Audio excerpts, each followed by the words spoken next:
Page number 56।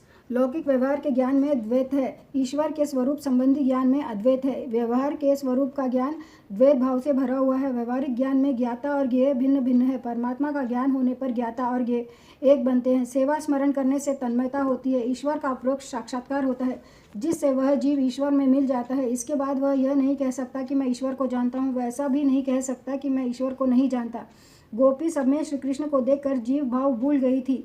लाली मेरे लाल की जित देखो तितलाल, लाली देखन मैं गई मैं भी हो गई लाल। श्रुति वर्णन करती है कि वहाँ ना तो मैं रहता हूँ ना ही तू। वृत्ति ब्रह्माकार हो जाता है। श्री कृष्ण के स्वरूप का जिसे अच्छी तरह से ज्ञान होता है वह ईश्वर से अलग नहीं रह सकता। सब में ईश्वर का ही दर्शन करने वाला स्वयं भी ईश्वर ही बन जाता है। जीव का जीव भाव न जाए तब तक अप्रोक्षानुभव नहीं होता। इस प्रकार अद्वैत का ज्ञान बताया गया है। जीव और ब्रह्म का अद्वैत पीछे सिद्ध होगा। इससे पहले जीव और गुरु का अद्वैत होना चाहिए। मन से एक होना है, शरीर से नहीं। शुद्ध ब्रह्म माया के संसर्ग के बिना अवतार नहीं ले सका।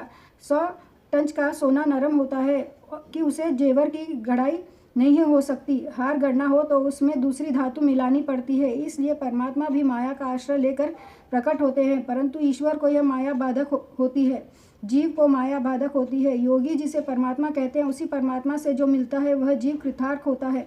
भगवान के प्रति प्रेम बढ़ाना हो तो भगवान के अवतारों की कथा सुनो। योगी जिसे परमात्मा कहते हैं, उसी परमात्मा से जो मिलता है वह जीव कृतार्थ होता है। भगवान के प्रति प्रेम बढ़ाना हो तो भगवान के अवतारों की कथा सुनो। परमात्मा के 24 अवतारों की कथा है। धर्म की स्थापना करने और जीव का उद्धार करने को परमात्मा अवतार धारण करते हैं। ठाकुर जी का अवतार तुम्हारे घर में होना चाहिए, मंदिर में नहीं। मानव शरीर यह घर है।